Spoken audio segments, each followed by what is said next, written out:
Hi friends, ఎప్పటి వరకు 14 అధ్యాయాలు పూర్తయ్యాయి. ఇప్పుడు 15వ అధ్యాయం చెప్పుకుందాం. ఇందులో నారదీ కీర్తన పద్ధతి, చోల్కర్ చక్కెరలేని తేనీరు, 2 బల్లులు మొదలగు వాటి విషయాల గురించి చెప్పుకుందాం.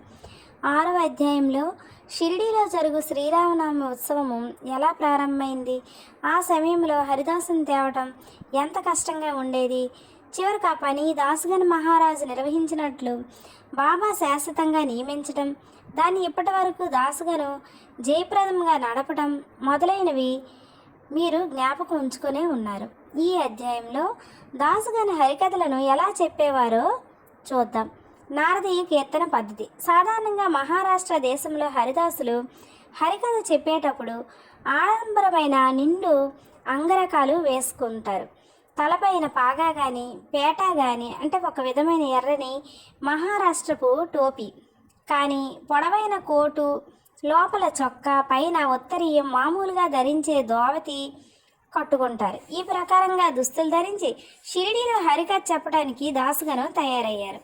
బాబా సెలవు పొందడానికి మసీదుకి వెళ్ళారు. బాబా అతనితో, ఏమో ఈ పెళ్లి కొడుక, ఇంత చక్కగా ముస్తాబై ఎక్కడికి పోవచ్చున్నావు అన్నారు. హరికథ చెప్పడానికి వెళ్తున్నానని దాసుగని జవాబిచ్చారు. అప్పుడు బాబా ఇలా చెప్పారు, దానికి ఈ దుస్తులన్నీ ఎందుకు?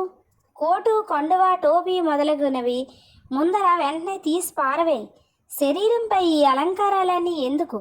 వెంటనే దాసుగను వాటినన్నిటినీ తీసి బాబా పాదాల వద్ద ఉంచాడు. అప్పటి నుంచి హరికథ చెప్పేటప్పుడు వాటిని దాసుగను ఎప్పుడు ధరించలేదు. నడుము మొదలు తల వరకు ఏమీ వేసుకునేవాడు కాదు. చేతిలో చిరుతలు, మెడలో పూలమాల ధరించేవాడు. ఇది మహారాష్ట్ర దేశంలో తక్కిన హరిదాసులు అవలంబించే పద్ధతికి వ్యతిరేకం. నారద మహర్షియే హరికథలు ప్రారంభించారు. వారు తలపైన, శరీరం పైన ఏమీ తొడిగేవారు కాదు. చేతిలో వీణ ధరించి ఒక చోటు నుంచి ఇంకొక చోటికి హరినామ సంకీర్తన చేయుచూ పోయేవారు. ఆ విధంగా దాసుగను కూడా చేసేటట్లు బాబా చేశారు. ఇదండి ఈ అధ్యాయంలో నారదీయ కీర్తన పద్ధతి అంటే. ఇంకా తర్వాత విషయాలు తర్వాత వీడియోలో చెప్పుకుందాం.